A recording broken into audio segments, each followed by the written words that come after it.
जय श्री माता जी। आज के सामूहिक ध्यान सत्र में उपस्थित सभी सहजी भाई बहनों का हार्दिक स्वागत है। ध्यान की शुरुआत कुंडलिनी चढ़ा के बंधन लेते हुए करेंगे।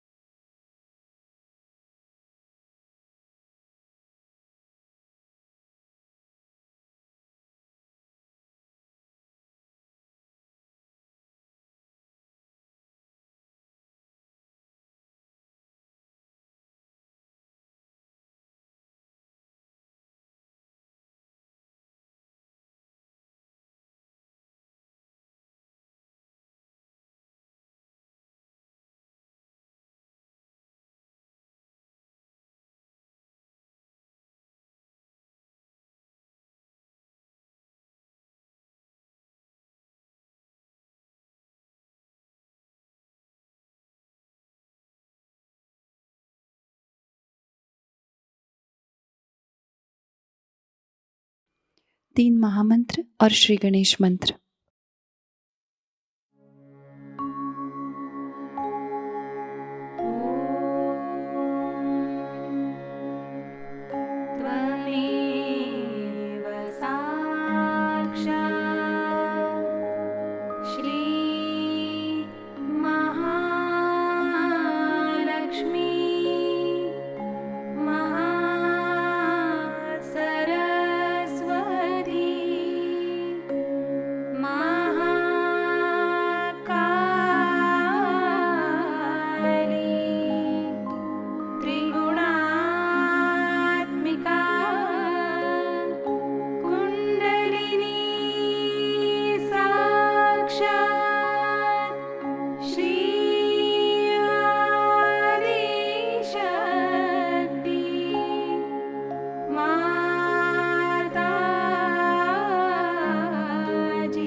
श्री माता जी, हमारा आत्म साक्षात्कार दृढ़ कीजिएगा।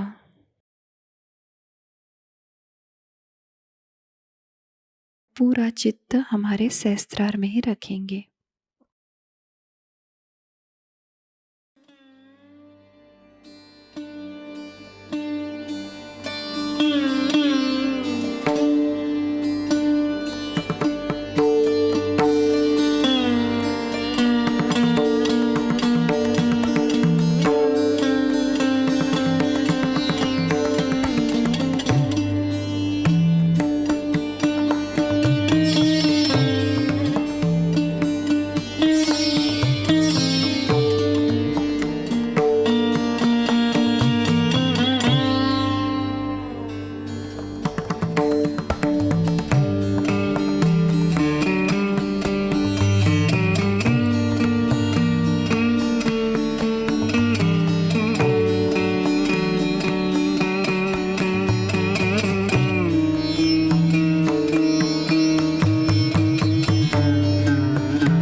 इसी ध्यान की स्थिति को बरकरार रखते हुए हम अभी श्री माता जी की अमृत वाणी ग्रहण करेंगे।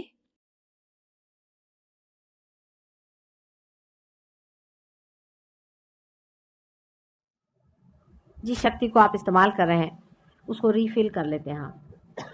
मॉडर्न बीमारी एक और है जिसे हम टेंशन कहते हैं। टेंशन, मुझे टेंशन आ गया। पहले किसी को टेंशन नहीं आता,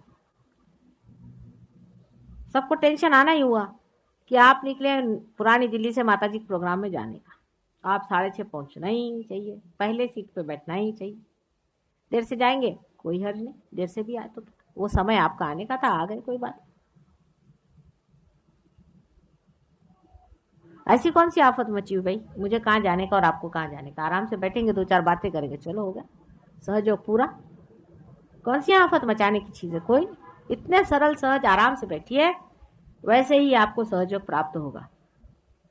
मैं देखती हूँ कि सहयोग में भी लोग इसका प्लानिंग करते हैं। मुझे आती बड़ी हंसी कि अगर आप ये कहें कि 2 दिन बाद यहाँ पर फल लगेगा तो मैं मान जाऊं। 2 दिन बाद 5:06 पे यहाँ पे फल लगेगा इस फूल में, ये अगर आप कह दें और करके दिखा दें तो मैं आपकी बात मान जाऊं। और जो लोग जितना प्लानिंग करके यहाँ पर आते हैं उतने उनकी कुंडलिनी नहीं जागृत होती। सहज समाधि लागू, सहज लगती है। सहज माने बिल्कुल साधारण तरीके, ऐसे ही जो लोग होते हैं उनको मिलती। अभी काहे मारो धाड़ किए हो भाई, ऐसी कौन सी आफत आ गई। अभी बम्बई में एक प्रोग्राम हो रहा था, तो एक साहब ने कहा कि चलो भाई म्यूजिक चल रहा है, माता जी थोड़ा म्यूजिक करने, हमने कहा कर दो भाई म्यूजिक करो, हम बैठेंगे आराम से, हमारे तो वाइब्रेशन चलते ही रहते हैं, आप रिसीव करते रहिए। तो उन्होंने जरा सा लंबा चौड़ा कर दिया जरा म्यूजिक, तो लोग जरा कहने लगे आप जल्दी खत्म करो जल्दी खत्म करो। तो मैंने कहा भाई क्या आपको मेरा लेक्चर सुनने का है? कहा मेरी तो आज तबीयत नहीं लेक्चर देने की, अपन तो तबीयत से चलते टेम्परामेंटल आदमी, तो भाई आज तो कोई तबीयत हो नहीं रही, जरा म्यूजिक ही सुनने दो और तुम भी सुनो मेरे साथ। आराम से क्यों नहीं सुनते, थोड़ा जरा अच्छा म्यूजिक हो रहा, क्यों नहीं सुन रहे भाई, सुनो। ऐसी कौन सी आफत आई, मेरे तो चल ही रहे वाइब्रेशन, मैं चाहे भाषण दूं चाहे नहीं दूं वो तो चल ही रहे, हर समय कार्यान्वित है, एक क्षण भी नहीं रुकता। अभी लेक्चर में क्या रखा हुआ मेरी समझ नहीं आता। तब शांति से बैठे, मैंने कहा अच्छा वाला म्यूजिक चल रहा है, बीच में आप क्यों चिल्ला रहे? हम लोगों को आदतें पड़ गई हैं, यादें छूटती नहीं। आराम से 5 मिनट बैठ करके हम लोग किसी से कभी बात नहीं करते। कोई अगर अपने यहाँ दोस्त आया तो कहेंगे चल भाई तेरे को खाना खिलाओ, बीवी घर के अंदर खाना बनाएगी, आप बैठे हो वहाँ पे पॉलिटिक्स झाड़ेंगे, कुछ होगा जो भी हो, नहीं तो टीवी लगा लेंगे, सब लोग टीवी देख रहे हैं। अरे भाई आपस में कुछ आदान प्रदान करो, कुछ बातचीत करो, आपने बुलाया है दोस्त को, आप टीवी लगा कर बैठे, आपस में अनजाने ही आप चले जाते, ये फिर दोस्ती नहीं होती। दोस्ती किसकी आजकल, कोई दोस्ती नहीं आजकल। दोस्ती तो तब आती जब आपस में कोई मजा उठाया जाए, दोस्ती उसे कहते हैं। आजकल दोस्ती का मतलब है फिर बिजनेस आ गया, नहीं तो ताश खेलो, ताश खेले बैठ गए, तब तक भी ठीक है, फिर रुपया लगाया, काम खत्म। दोस्ती अगर खत्म करनी तो ताश में आप रुपया लगाइए। जिसने कोई ताश में रुपया लगा लिया वो काम खत्म, ये बात होती। अब हमने ये कहा कि आप बैलेंस में रहिए। बैलेंस में रहने का तरीका ये, जरा से हल्के होइए, जरा भागा दौड़ी कम करिए, जरा बैठिए, जरा देखिए, मजा देखिए। सवेरे सूरज उठता है, आकाश में देखिए कितने सुंदर रंग आते हैं, यूं ही चला जाता है वो काम। शाम को सूरज डूबता है, इतने सुंदर रंग उठते हैं, वैसे ही चला जाता है। कितने ही फूल खिलते हैं, कितने ही बाहर आती है, कितने ही रंग बदलते हैं, ऐसा ही सारा शाम चला जाता है। कितने ही लोग मिलते हैं, सबसे मिलते हैं, और बगैर मिले ही वो लोग चले जाते हैं, बिल्कुल अजनबी, कभी जाना ही नहीं। कोई मरता है तो चलो भाई उसके लिए फूल बेच दिए, हो गया काम खत्म। अब जहाँ सबसे ज्यादा रजोगुण हो गया वहां तो यह हालत है कि कोई मरता है, बाप भी मरता है तो पेपर में आ जाता है भाई मर गए, तो बाप पहले से पैसे दे जाते हैं, भाई मैं मर जाऊंगा तो मेरे एक सूट सिला देना नया, मेरे को पहना देना। और वहां लिखा जाता है कि फलानी तारीख को आप आके देख लीजिए उनकी बॉडी, वो दिखा देती कि भाई देखो इनको सूट सिला दिया, अब ये मर गए।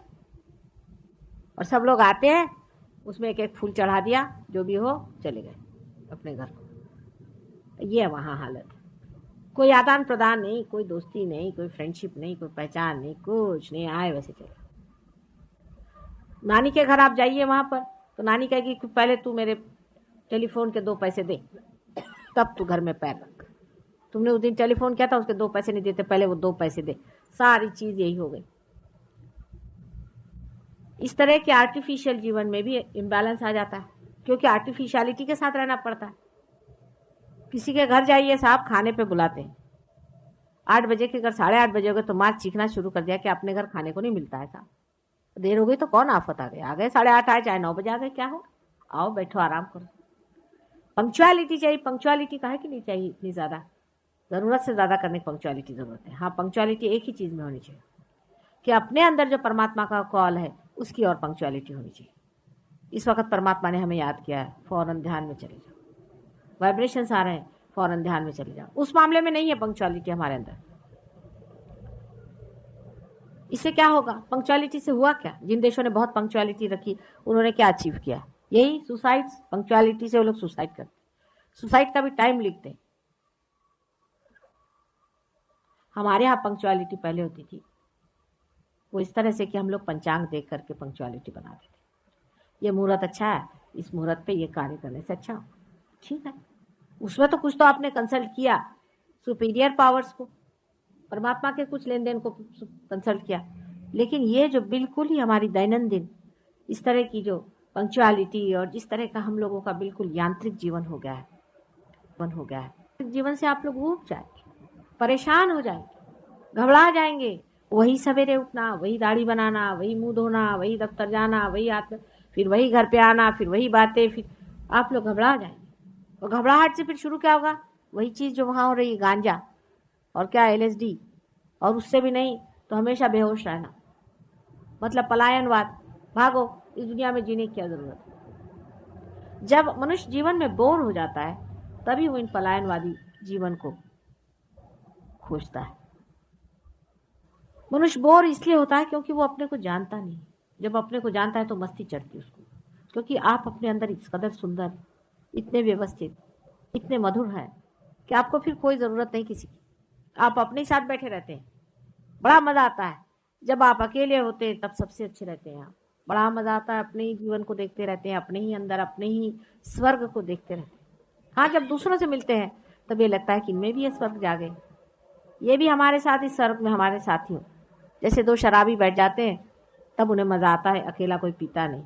इस तरह का एक खुमार जिंदगी भर चढ़ा रहता है। ऐसी बादशाहत जब पानी हो तो पहले कुछ बादशाहत अंदर भी आनी पड़ती है। सबसे पहले अपने अंदर बैलेंस लाना पड़ता है, और ये धर्म से होता है। धर्म का मतलब कभी भी हिंदू मुसलमान से मेरा नहीं होना है। आप समझ सकते हैं इस चीज को। कभी भी मैं इस तरह के बाह्य छोटे छोटे घरौंदों में विश्वास नहीं करती, न ही मैं वो घिरावों को विश्वास करती हूँ जो बिल्कुल ही मनुष्य के बनाए हुए, बिल्कुल ही बेकार के होते। इन सब चीजों को तोड़ फोड़ करके ही सहयोग पनपा है। लेकिन धर्म का मतलब यह है कि हमारे अंदर जो सस्टेनेंस पावर है, हमारे जो अंदर जो बसी हुई इनेक धर्म है, हमारे एक एक अंग प्रत्यंग में जो बनाया गया है, उसको जागरूक रखना चाहिए। इसके बारे में मैंने आपसे कल बताया था। अनेक धर्म है, उसमें से एक आपको आश्चर्य होगा कि सबसे बड़ा धर्म यह है कि सर्वधर्म समानत्व। गांधी जी ने कहा था सर्वधर्म समानत्व, नत्व मीन्स उसका तत्व एक है, समझ लेना चाहिए। पेड़ के अंदर बहने वाली शक्ति हर जगह जाती है, मूल में जाती है, उसके बार्क में जाती है, उसके पत्तों में जाती है, उसके फूलों में जाती है, और फिर वो लौट करके वापस चली आती है। वो कहीं भी लिपटती नहीं। इसी तरह का निर्वाज, इसी तरह से अलग रहने वाला जो प्रेम है और जो शक्ति है, उस शक्ति में जो एक तत्व चारों तरफ घूम रहा है, उसी प्रकार सारे ही धर्मों में एक ही तत्व घूम रहा है। और वो सीधा साधा सरल तत्व एक ही है कि जब धर्म की स्थापना हमारे अंदर हो जाती है, जब हम किसी भी धर्म के तत्व से प्लावित हो जाते हैं, उस तत्व को जब हम अपने अंदर पूरी तरह से स्थापित कर लेते हैं, तभी हमारा इवोल्यूशन हो सकता है। जैसे कि हिंदू धर्म के लोगों को एक ही तत्व सीखना चाहिए, इस सब के अंदर एक ही आत्मा का वास है, और जाति पाति आदि चीजें ये जन्म से नहीं होती, ये कर्म से होती। यही तत्व हिंदू धर्म का है, और इसमें दूसरा कोई सा भी तत्व नहीं खोजना है। अगर इस तत्व को आपने पा लिया तो आप असली हिंदू हो गए, बाकी तो आप अहिंदू हो। चाहे वो अपने को मुसलमान कहलाए, चाहे वो अपने को ईसाई कहलाए, एक ही शक्ति। हम लोग तो शक्ति के पुजारी हैं ना हिंदू। एक ही शक्ति सबके अंदर बसती है, और जिस कर्म में मनुष्य लीन होता है उसी कर्म से वो जाना जाए। माने जो ब्रह्म कर्म में लीन है वो ब्राह्मण है। जितने सहयोगी है सब ब्राह्मण। जो ब्रह्म में लीन होता है वो ब्राह्मण है। जो आनंद को सत्ता में खोजता वो क्षत्रिय है, और जो आनंद को पैसे में खोजता वो वैश्य है, और जो आनंद को किसी की सेवा में खोजता है वो क्षूद्र है। सोचिए आप, आपको आश्चर्य होगा। हमारे अंदर तो सेवा भाव का बड़ा भारी आदर्श है। सबकी सेवा करनी चाहिए, इसकी सेवा करो, उसकी सेवा करो। अब देखिए इसे शूद्र क्यों कहा गया, ये सोचने की बात है। बड़ी आश्चर्य की बात है कि कोई किसी की सेवा करे तो शूद्र क्यों। ये बड़ी सूक्ष्म बात है। इस सूक्ष्म बात को अगर आप समझ लें तो आप हिंदू धर्म का इसेंस समझ लें। किसी की सेवा जो करे सो शूद्र है, क्योंकि दूसरा कोई है ही नहीं। अगर हम आपको ठीक करते हैं, आपकी मालिश करते हैं, आपका सर ठीक करते हैं, तो हम अपने को ठीक कर रहे हैं असल में, क्योंकि हमारा ही सर पकड़ा हुआ है, आपका पकड़ा है। हमारे आप अंग प्रत्यंग है, तो हम अगर इसे ठीक नहीं करेंगे हमारे अंग प्रत्यंग को, तो हमें ही तकलीफ होती है। दूसरा कोई है ही नहीं जिसने ये आइडिया ले ली कि मैं दूसरे की सेवा कर रही हूं। बहुत ही शुद्ध आइडिया। जिसने ये सोच लिया कि मैंने बड़े बड़े अनाथालय बना लिए, मैं जाता हूं गरीबों की सेवा करता हूं। कौन है गरीब? आप हैं गरीब। मुझे गरीबी इसलिए करती है कि ये मेरा ही पार्ट एंड पार्सल है। अगर कोई इंसान संसार में गरीब है तो वो मेरे लिए थ्रेट है, मैं ही गरीब हूं। इतनी बड़ी उच्च कल्पना को जब आप निम्न दिशा में देखते हैं, इसीलिए ऐसे आदमी को शुद्ध है। इसीलिए ऐसे कोई भी बादशाह नहीं कहता कि मैं किसी की सेवा करता हूं, वो देता है, उससे बहता है, वो सेवा नहीं करता। सेवा में एक बड़ा सूक्ष्म मूर्खतापूर्ण एक अहंकार है।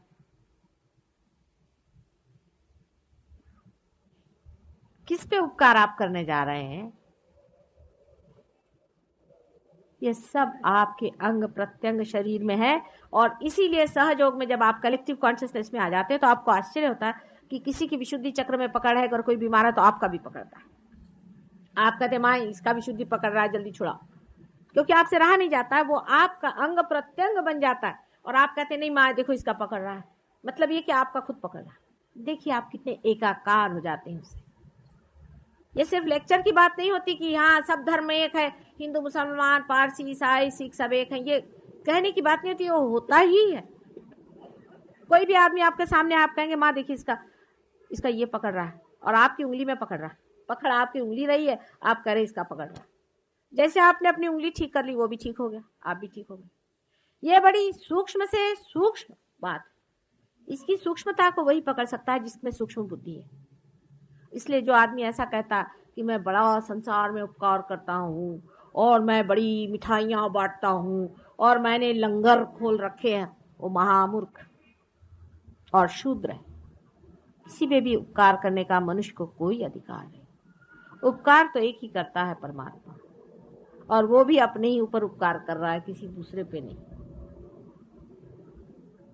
जब वो अपने से नाराज हो जाता है तो तहस नहस कर देता है, जब अपने से प्रसन्न होता है तो सब ठीक ठाक कर देता है, और जब किसी पे उपकार करना होता है तो वो सारे संसार को उबार देता है, क्योंकि संसार भी परमात्मा ही है।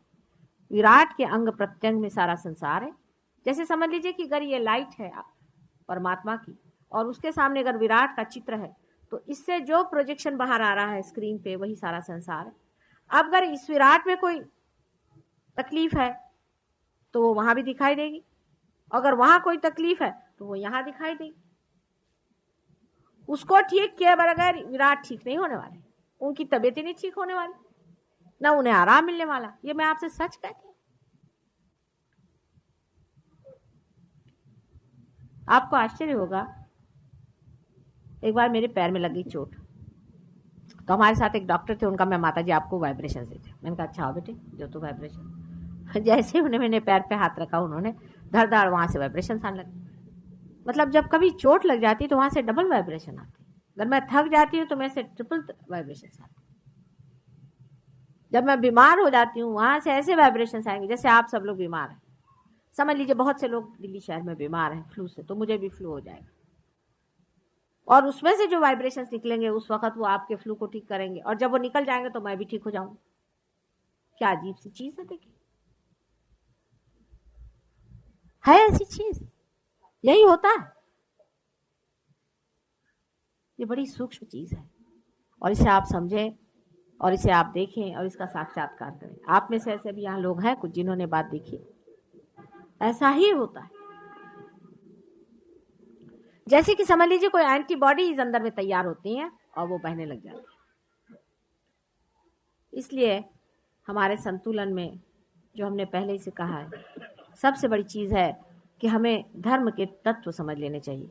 सर्वधर्म समानत्व बहुत जरूरी चीज है। कोई भी आदमी अगर कट्टर हो, इन्होंने बड़े बनाए कट्टरपना के नमूने बना रखे हैं। हिंदू धर्म में बड़ी अच्छाई एक ही है कि उन्होंने कोई एक मनुष्य जाति पर कोई लगाया नहीं कि भाई तुम ईसा मसीह है या कोई मोहम्मद साहब ही है। एक अच्छाई ये हो गई, लेकिन उन्होंने सोचा जब इससे गए तो अब कुछ और दूसरा बना, क्योंकि ये तो गई बात कि जितने ईसाई हैं वो पार हो गए या जितने मुसलमान हैं उनका ठीक हो गया, तो अब उसका कैसे किया जाए।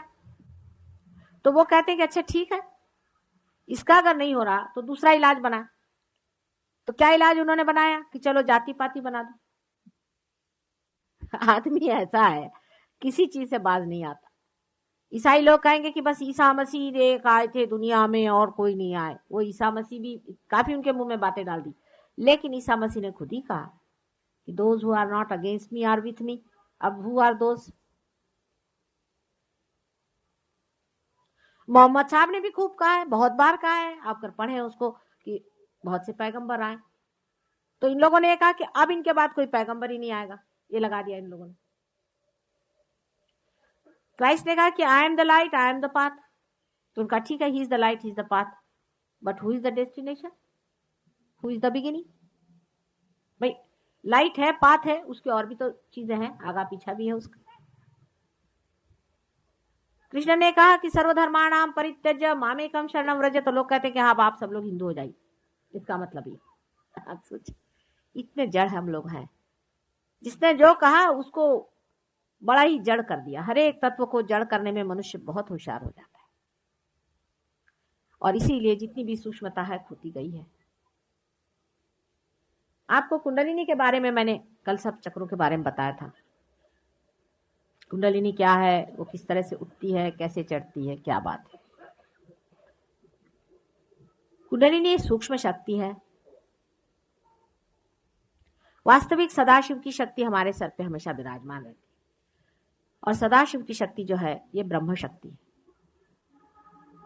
अब सदाशिव कौन है उससे पहले की बात करें तो ऐसा ही समझ लीजिए कि सदाशिव और शक्ति ये दोनों एक ही चीज है, जैसे सूर्य और उसका प्रकाश होता है। लेकिन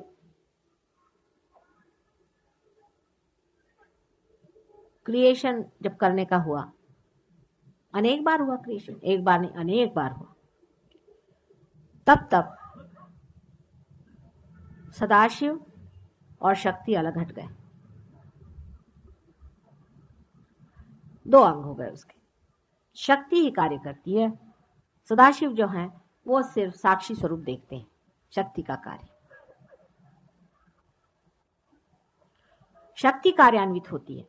अब हम शक्ति को समझते हैं, जैसे कि समझ लीजिए आज यहाँ एक शक्ति आई है आपके सामने, आप लाइट देख रहे हैं, पर आप जानते हैं कि इसी लाइट से आप गैस भी चला सकते हैं, इसी लाइट से आप चाहे तो पंखा चला सकते हैं, इसी लाइट से चाहिए तो आप जनरेटर चला सकते हैं, इसी लाइट को आप चाहे तो कन्वर्ट कर सकते हैं मैग्नेट। पर आप उस शक्ति को नहीं समझ सकते जो शक्ति सारा कार्य करती है, सारा ऑर्गेनाइज करती है, सब कोऑपरेशन करती है, इंटीग्रेट करती है और जो प्यार करती है।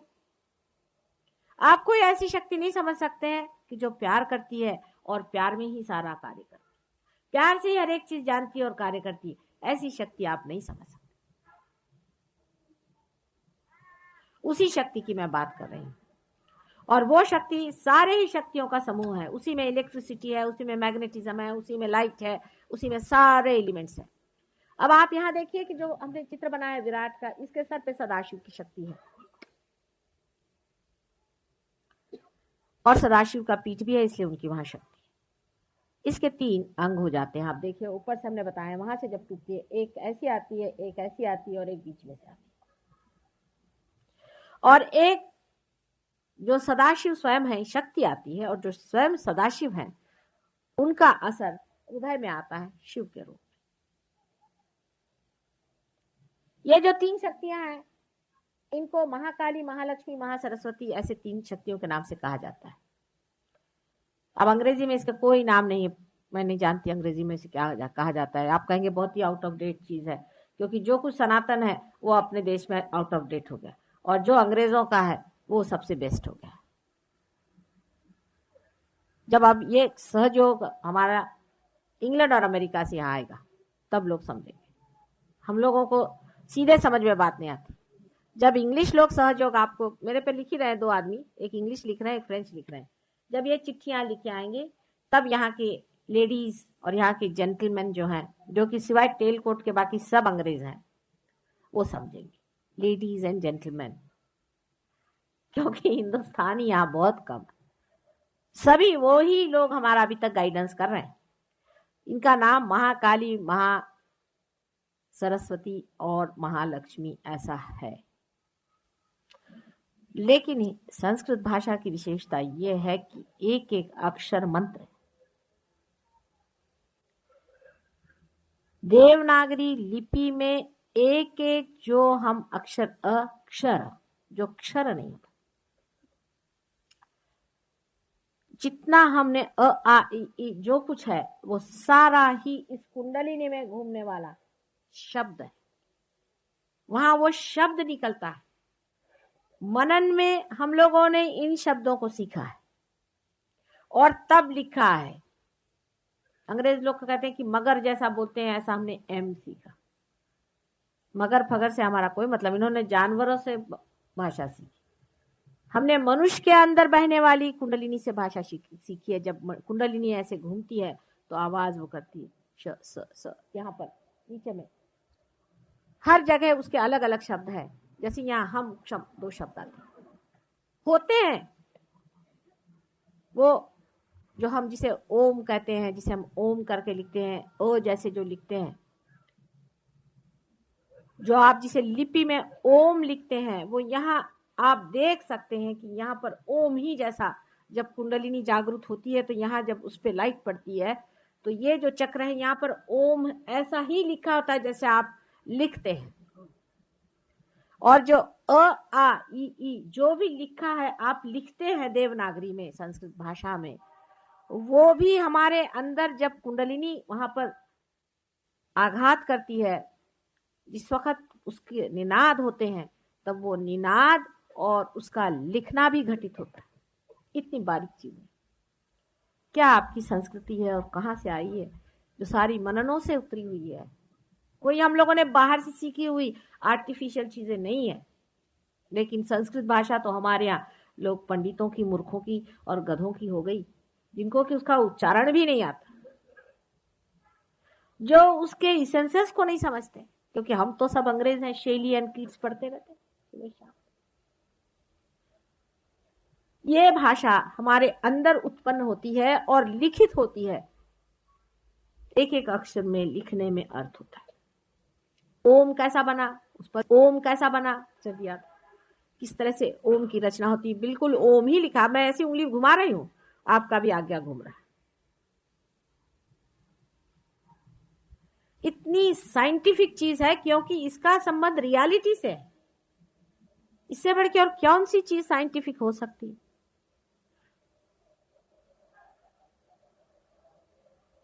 जब तक आप संस्कृत में श्लोक नहीं कहते मेरे चक्र चलते नहीं है, आश्चर्य की बात। आप अगर अंग्रेजी में कहें तो चलते नहीं।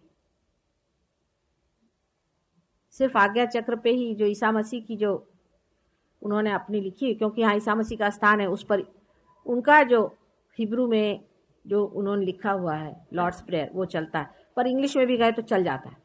पर यहाँ पर तो भी क्षमा स्वरूपिणी, क्षमा ही शब्द करना पड़ता है, क्योंकि यहाँ अक्षर शब्द है, इसलिए क्षमा कहना पड़ता है। वो सब कहने पर भी क्षमा कहना पड़ता है। इतना हमारा संस्कृत भाषा का, कितनी इसकी बुनियाद देखिए, कितनी गहरी और कितनी सूक्ष्म।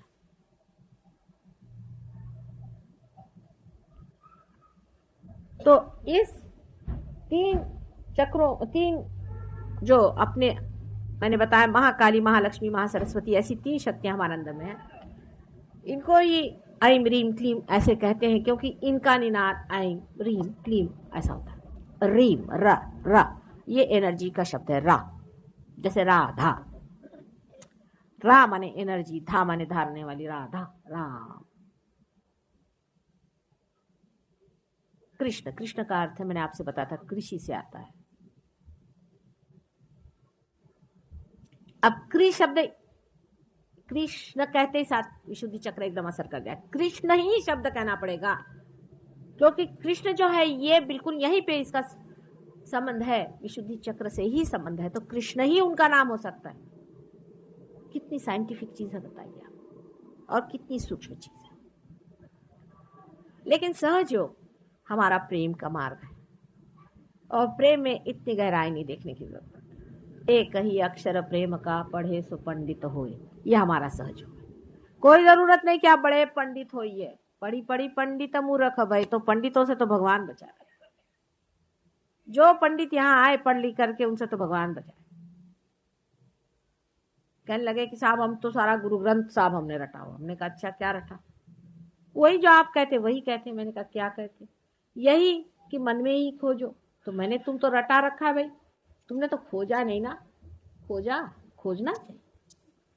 इसी प्रकार हो गया है कि मंत्र में अमंत्रम अक्षरम नास्ति, नास्ति मूलम अनौषधम, अयोग्यः पुरुषो नास्ति, योजकः तत्र दुर्लभः। वैसे तो हर एक चीज में मंत्र है, लेकिन मंत्र की योजना आनी चाहिए। तो कोई कोई भूत लोग यहाँ आए हुए हैं, राक्षस लोग, वो ऐम रीम क्लीम का आपको मंत्र दे देंगे। ऐम बोलो, ऐम बोलो, क्लीम बोलोगे, रीम। पूछो भाई ये क्या होता है? कुछ नहीं बता पाए। अच्छा बता भी दिया, समझ लो कहीं पढ़ा वड़ा होगा। अब आपके चक्र कौन सा पकड़ा है? आपको ऐम रीम क्लीम का उन्होंने मंत्र दे दिया। कोई मंत्र विद्या का बड़ा भारी शास्त्र है कि कौन सा आपका चक्र पकड़ा हुआ है। अगर आपकी लेफ्ट साइड पकड़ी हुई है तो आपको लेफ्ट साइड का मंत्र देना चाहिए। आपकी राइट साइड पकड़ी हुई तो राइट साइड का देना चाहिए। आपका अगर बीच का पकड़ा है तो बीच की देनी चाहिए। अब ये जो तीन आपको यहां पर दिखाई दे रहे हैं, उसमें से लेफ्ट साइड में महाकाली का स्थान है। यह हमारे तमोगुण को पालती, तमोगुण हमारे अंदर जमता है। इसे और चंद्र नाड़ी भी कहते हैं।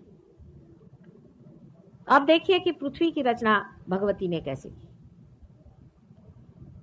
पहले सूर्य से कुछ हिस्सा भगवती ने निकाल लिया, उसके बाद उस हिस्से को बहुत दूर ले गई, सूर्य से बहुत दूर ले गई, जिससे वो एकदम ठंडा हो गया, बर्फ के जैसे। फिर उसको धीरे धीरे सूर्य के पास लाए, उससे वो पिघलने लग गया। उसमें पानी का प्रवाह शुरू हो गया। उसके बाद उसे फिर से वो जरा दूर ले गई, फिर नजदीक लाके ऐसा एडजस्ट कर दिया कि जिससे वहां सृष्टि हो सके, जिससे वहां जीव धारणा हो सके। ये सारा ब्रह्मांड जो है स्पाइरल में मूव करता है, स्पाइरल। मैं आपसे बता रही हूं, आप शायद हो सकता है 100 साल बाद लोग कहेंगे। बहुत सी बातें जो अभी अभी हमने कही थी वो भी अब लोग कहने लग गए। तो स्पाइरल में मूव करता है। उस स्पाइरल के बराबर, उससे स्पाइरल के मूवमेंट से ये होता है कि कभी सूर्य की तरफ ज्यादा होता है, कभी चंद्र की तरफ ज्यादा होता है। इस तरह से एडजस्टमेंट करते चलता है स्पाइरल में।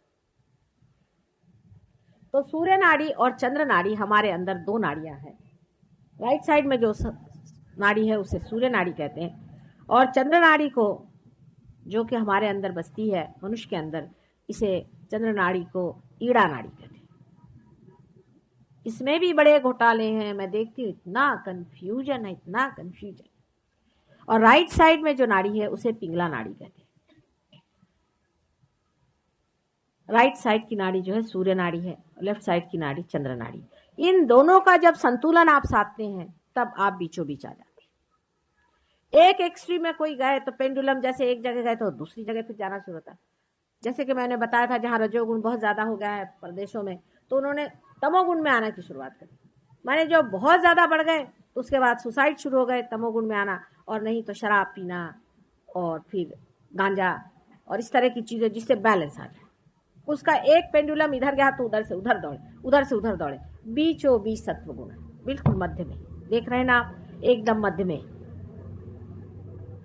और उसके बीच में गैप है, आप देखिए कि गैप है, यही वॉइड है। इसे वॉइड कहते हैं ज़ेन सिस्टम में। आप अगर ज़ेन पढ़े तो पूरा सहयोग है, ज़ेन भी। कबीर पढ़े तो पूरा सहयोग है, नानक पढ़िए तो पूरा सहयोग है, कृष्ण पढ़िए तो पूरा सहयोग है, राम पढ़िए तो पूरा सहयोग है, क्राइस्ट पढ़िए तो पूरा सहयोग है, कुरान पढ़िए तो पूरा सहयोग है।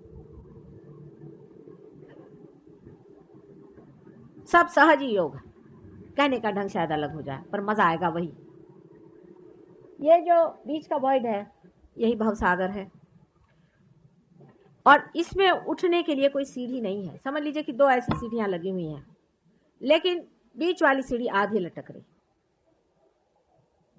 और उस पे चढ़ने का जो मार्ग है वह कुंडलिनी जो नीचे में है, नीचे में जो कुंडलिनी, इस कुंडलिनी को, इस ब्रिज को, इस गैप को भरना पड़ता है। यही कार्य दिखने में बहुत सीधा सरल, कोई बहुत दूर नहीं। अब ये कुंडलिनी आपकी माँ है, जन्म जन्म आपके साथ पैदा हुई, आप ही में स्थित रहती है। मृत्यु के बाद भी जीवात्मा के साथ ऊपर में आत्मा और कुंडलिनी दोनों साथ ही साथ उसके साथ भटकते रहती है। ये हर समय आपके अंदर स्थित रहती है, और यही आपके पास्ट और सबकॉन्शियस का पूरा जोखा है। कुंडलिनी जो है ये गौरी है, यानी ये महाकाली का एक पार्ट है। देखिए आप, महाकाली का एक पार्ट है। बीज की शक्ति जिसे हम सृजनात्मक शक्ति, उत्क्रांति की शक्ति कहते हैं, या जिसे हम एवोल्यूशनरी शक्ति कहते हैं, या जिसे महालक्ष्मी की शक्ति कहते हैं, वो ये शक्ति नहीं है। ये आपके सबकॉन्शियस की शक्ति, जो आज तक आपका पास्ट हुआ, आपके कर्म हुए, आपका ये हुआ, वो समझ लेना चाहिए इस चीज को। तो कुंडलिनी वो चीज है, उसका हिस्सा है। जो वॉइड है, वॉइड के अंदर में सरस्वती का कार्य है, क्योंकि मैंने आपसे बताया था कि बीच के जो नाभि चक्र है उसमें से एक कमल का डेंट निकल करके उसमें बैठा हुआ ब्रह्मदेव सारी चीज रचनात्मक कार्य करते रहता है। इसलिए इस वॉइड के अंदर में रचनात्मक कार्य की शक्ति है, आप जानते हैं है। यह रचनात्मक कार्य 5 एलिमेंट्स से आता है। आप जानते हैं 5 एलिमेंट्स के बारे में। उसी से मन भी तैयार होता है, मन भी उसी का एक हिस्सा है। जब ये दोनों शक्तियां, ये और ये एग्जिस्टेंस की शक्ति है और वो कार्यान्वित रहने की रचनात्मक शक्ति है। जब वो कार्य करती हैं तो जिस तरह से कि एक समझ लीजिए कि बाय प्रोडक्ट होता है किसी भी फैक्ट्री में, उसी प्रकार के 2 बाय प्रोडक्ट्स निकलते हैं। एक बाय प्रोडक्ट ऊपर जो लेफ्ट साइड से ऊपर चढ़ता है वो इस साइड में आ जाता है, राइट साइड में, उसे सुपर ईगो कहते हैं। और जो राइट साइड के कार्य करने से होता है वो ईगो होता है। जो लोग राइट साइड में कार्य करते हैं, जिसे हम रजोगुणी कहते हैं, वो ईगो ओरिएंटेड होते हैं, अपने ईगो से कार्य करते हैं। और जो लेफ्ट साइड होता है वो सुपर ईगो होता है। बहुत से आप साइकोलॉजिस्ट नहीं होंगे तो आपको जरा समझा दें। जैसे कि एक बच्चा है, माँ की गोद में दूध पी रहा आराम से, वो आराम से आनंद में, उस वक्त में उसकी माँ उसको हटाती तो उसका ईगो जागृत होता है। वो कहता है कि ये क्या कर दिया, मन में उसको गुस्सा चलता है, तो उसकी माँ उसे डांटती, अरे नहीं करती, सुपर ईगो जम गया। कोई करने की इच्छा होना ईगो से होती है, और जब उस पर दबाव आता है वो शक्ति सुपर ईगो की होती है। हमारे अंदर इस प्रकार 2 संस्थाएं बनती हैं, ईगो और सुपर ईगो। एक चीज से तो हम कहते हैं कि इसको हम करके दिखाएंगे, और दूसरी चीज से हम कहते हैं कि नहीं भाई ये नहीं करेंगे, ये हमारे बाप कह गए थे अच्छा नहीं, ये इसमें फायदा नहीं होगा, नहीं करना चाहिए। अब जरूरी नहीं कि भाई आप अच्छा ही कह गए होंगे, कभी कभी अच्छा भी कहते हैं, कभी कभी बुरा भी कह जाते हैं। इस तरह की 2 शक्तियां हमारे अंदर काम करती हैं। या ऐसा समझ लीजिए कि एक से हमारी इच्छा शक्ति और दूसरे से हमारी रचना शक्ति। रचना शक्ति और इच्छा शक्ति अगर बराबर आ जाए, या जिसे कहिए कि ईगो और सुपर ईगो दोनों अगर बराबर में आ जाए, तो आप देख सकते हैं कि कुंडलिनी का उठना कितना आसान हो जाएगा, क्योंकि सर का बोझा जो है एक जैसा हो जाएगा, बीच में से कुंडलिनी आसानी से निकल जाएगी। इसीलिए संतुलन की बहुत जरूरत है। मैं संतुलन ही पे बोल रही हूँ, बार बार घूम घाम करके संतुलन पे आती हूँ।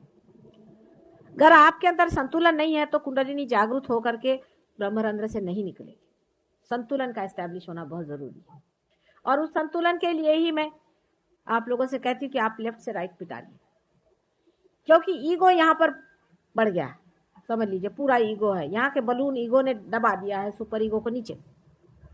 तो आपसे मैं कहती हूँ कि आप इस तरह से ऊपर उठाइए, तो ऊपर ईगो उठेगा और ईगो नीचे आ जाएगा। फिर आप उठाइए, फिर आप करिए, धीरे धीरे करते करते ये हो जाएगा कि बीचों बीच आ जाएगा। वो भी मेरी और हाथ करना पड़ेगा, नहीं तो आपका हाथ से थोड़ी कुछ उठने वाला। जैसे बीच में आ जाएगा कुंडलिनी उठ के खट से ऊपर चले। अब कुंडलिनी सब जानती है, समझती है, आपका सब उसको पास मालूम है। आपने जो गलतियां करी, जो कुछ भी आपने अपने साथ जातियां करी है, जैसे आप किसी गुरु के पास गए, कुंडलिनी आपकी जानती, उठेगी नहीं, फ्रोजन कुंडलिनी। इसीलिए आपने देखा होगा कि किसी ने बताया मेरे गुरु थे तो मैं सर पकड़ के बैठ जाती कि गई कुंडलिनी काम से, अब तो हाथ जोड़ो इनको भैया। अब क्या करें? अब लोगों को ये लगता है कि माता जी क्यों गुरुओं को बुरा कहते हैं, क्योंकि अगर तुम्हारी कुंडलिनी उन्होंने फ्रीज कर दी तो मैं आपका क्या करूंगी। और दूसरा ये कि आपका क्या होगा, कितना सर्वनाश है। सोचो, आप ही सोचो कि आपका कोई उद्धार नहीं हो सकता, आप पार नहीं हो सकते, जन्म जन्मांतर तक नहीं हो सकते। और ये कहने पर भी लोग कहते कि नहीं हमारे गुरु तो बड़े अच्छे। फिर सोचते हैं क्या इन पे एकदम भूत बाधा है क्या? कितना भी कोई परेशान करे, कुछ भी तकलीफें हो, सारा शरीर भी टूट जाए, हार्ट से भी मर जाए, तो भी वाह हमारे गुरु बड़े अच्छे हैं। इसका कारण क्या? इसका कारण एक ही सीधा सरल बैठता है कि कोई ना कोई आपके ऊपर पकड़ है। आप सोचना ही नहीं चाहते असलियत को क्या है। अब ईगो किसी आदमी का बहुत जबरदस्त बड़ा होता है। अब उसके अनेक तरीके हैं, आपसे मैंने पहले ही बताया। ईगो की बीमारी ऐसी होती है कि वो बीमारी पता ही नहीं चलती। अगर आपका तमोगुण ज्यादा हो, सुपर ईगो ज्यादा हो, तो आदमी के बदन में, उसका बदन टूटेगा, वो कहेगा माँ मुझे यहाँ दुखता है, मेरे पैर पकड़ गए, मैं जकड़ गया हूँ, पता नहीं कोई तो भी मेरे गर्दन में बैठ गया है, उसको पता चलता है। पर ईगो तो अपने ही को अपने ऊपर बिठाया होता है, तो वो तो घोड़े पे चलता है।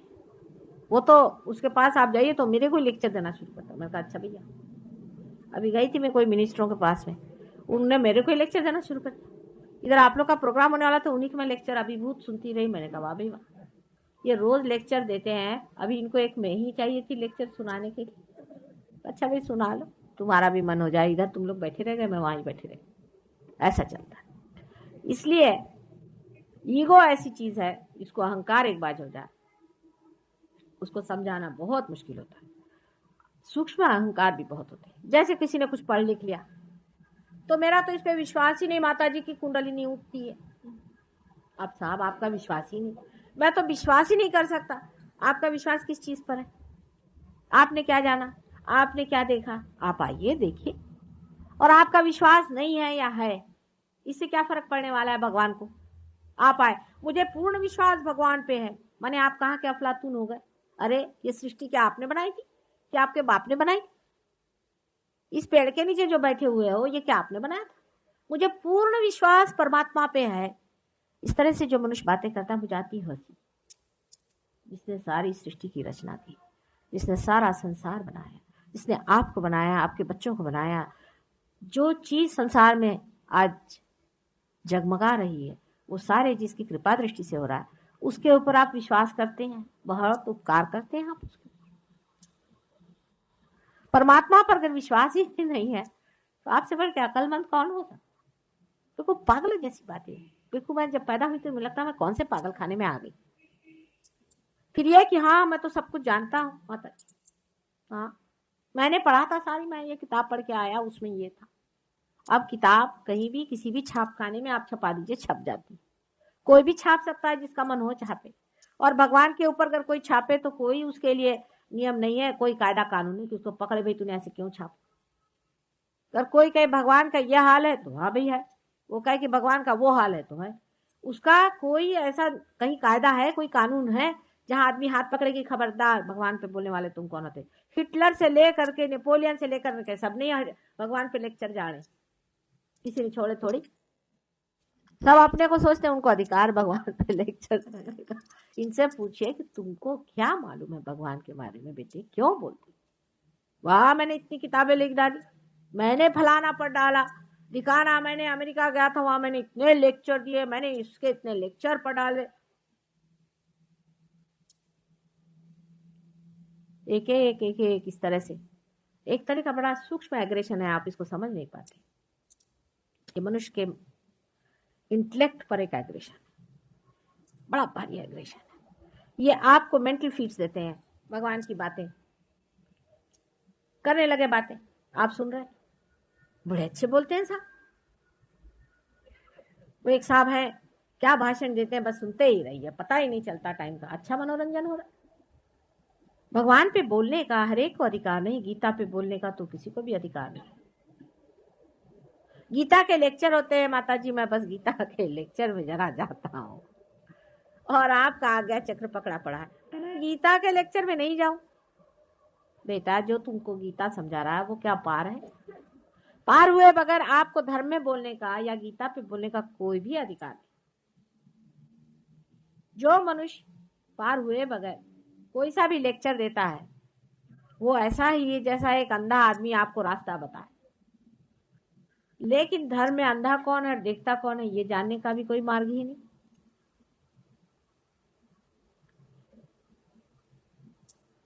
जो आदमी विरह में बोलता है उसका तो सुनना भी नहीं चाहिए। जो विरह के गीत गाए उसको क्या सुनना। हम भी विरह में है, वो भी विरह में, इसलिए मजा आता है। जैसे सूरदास जी विरह में रोते थे, सबको अच्छा लगता है, ये भी अंधा हम भी अंधे, सब अंधे गा रहे हैं। दास जी के पास हो गए बल्लभाचार्य काहे घिघी आवत हो भाई। जो आदमी मिलन में बैठता है उसको समझ में नहीं आता विरह की बात क्यों गा रहे। हमको अच्छा लगता है ऐसा भजन कि भगवान कब मिलोगे तुम। किसी किसी को ऐसा बेकार का झूठा नाटक भी अच्छा लगता है कि बड़े विरहावस्था में सब देवदास बने बैठे, देवदास काटे घास। मैं कहती मेरी समझ में नहीं आते, इतनी कविता रुदन की और इतना विरह, हे भगवान इनको कब बुद्धि आएगी। विरह का मजा बड़ा आता है, उस पे काव्य होते हैं, लेकिन जो मिला हुआ है, जो मिलन में बैठा है, वो विरह के गीत कैसे गाएगा। एक सीधा हिसाब होता है, जो मिलन में बैठा है विरह की बात कैसे करेगा। वो तो कहा कि I am the light, I am the path. वो कहेगा कि सर्वधर्माणाम परित्यज्य मामेकम शरणम व्रज, उसके अंदर अथॉरिटी होगी। वो किसी के बाप से डरने वाला नहीं, किसी के सामने घिघियाने वाला नहीं। आना हो तो आओ, नहीं तो जाओ, उसकी पहचान होती। कबीर है, उसका सबने मजाक बनाया, सदुक्कड़ी भाषा करते हैं हमारे यहाँ हिंदी भाषी लोग, उसका बड़ा मजाक बनाते हैं। उसके पांव के धूल के बराबर भी इनमें से कोई हो तो मुझे दिखा दीजिए। मार्कंडेय जी के पीछे में पड़ गए, उन्होंने ये दोष है, उनके वांग्मय में ये दोष है, तो इनके लिए उमर खय्याम बहुत अच्छी, क्योंकि वो पिनक में अपने लिखते रहते। ये लोग सब पिनक में ही लिखते हैं। अधिकतर गजलें जो है मेरे ख्याल से पिनक में लिखी गई। मुझे तो घिन चढ़ जाती जिस तरह से लोग रोने लग जाते गजलों में बैठकर, बिल्कुल मदकची लोगों की बातें हैं। ये सब तमोगुण के लक्षण है। हर समय विरह गाना, रोते रहना, विरह की बात करना। मिलन की बात करो, मिलन में आओ। और जब समय आ गया तो हमें विश्वास ही नहीं कि मिलन हो सकता, तो रोते बैठे।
दोनों हाथ जोड़ के श्री माता जी के प्रति आभार व्यक्त करते हैं और प्रार्थनाएं अर्पित करते हैं। परम पूज्य श्री माता जी, आज का सामूहिक ध्यान हम आपके श्री चरणों में समर्पित करते हैं। आज के ध्यान में आपने हमें निरानंद प्रदान कर हमें चैतन्य से आशीर्वादित किया, इसलिए हम आपके हृदय से ऋणी हैं। संपूर्ण विश्व में विश्व निर्मल धर्म प्रस्थापित करने हेतु कृपा कर हमें सहयोग प्रचार प्रसार का शुद्ध एवं प्रभावी माध्यम बनाइएगा माँ। हमारी सभी प्रार्थनाओं का स्वीकार कर हमें आशीर्वादित करने की कृपा करना माँ। जय श्री माता जी। सामूहिक बंधन लेते हैं।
आज का ध्यान केंद्र संपन्न होता है।